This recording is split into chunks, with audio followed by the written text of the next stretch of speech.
The Pashupati seal is thousands of years old and was discovered in Mohenjo-daro, Pakistan, in one of the oldest archaeological sites in the world. The seal shows Lord Shiva looking like a proper shaman/guru sitting in meditation, but really showcasing the importance of spiritual kinship with animals, as is common in most indigenous traditions. Namaskar, Divine Seekers. Let's delve into the origins of yoga and meditation and the indigenous people of India who invented them. In Ramesh Quinones's book, A Brief History of Yoga, he says the original inventors of these practices were the Dravidians, Mongolians, and Austeric peoples of ancient India. They developed yoga and meditation tens of thousands of years ago.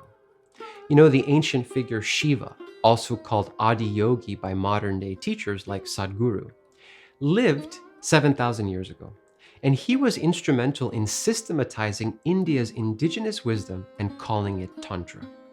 Tantra means to expand the mind and expand one's spiritual capacity to attain liberation. Now, while today we might see yoga as stretching or meditation as stress relief, their origins lie in these sacred practices passed down from guru to disciple for thousands of years. Contrary to the popular belief that yoga came from the Vedas, my tantric lineage taught by Sri Sri Anandamurti asserts that yoga stemmed from Tantra, not the Vedas. About 7,000 years ago, Aryan invaders from the Ural Mountains near northern Russia and present-day Kazakhstan conquered India and imposed on the local people their hierarchical caste system and the Vedic religion. Though the Aryans were now the new rulers after conquering India, so was their religion. But the appeal and power of the local indigenous tantric practices could not be suppressed. Vedic priests eventually became influenced by tantric yogis.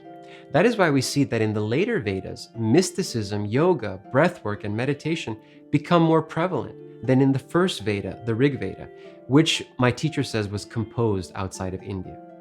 Now, over time, Tantra and the Vedic religion intertwined more and more, influencing what would become Hinduism, Buddhism, and Jainism. Yet, due to the dominance of the Vedic religion, Tantra was ultimately marginalized, leading to the incorrect attribution of yoga's origins to the Vedas instead of Tantra. Shiva's resemblance to shamanism and the kinship connections to animals and nature showcased in artifacts like the Pashupati seal highlight the parallels that Tantra has with indigenous nations around the world. It's essential to acknowledge and honor these roots because often indigenous cultures are never recognized for their contributions and discoveries. The word yoga, meaning union in Sanskrit, is talking about the unity of the individual soul with the cosmic soul. And tantric meditation facilitates a spiritual union with Brahma, the supreme consciousness of the universe.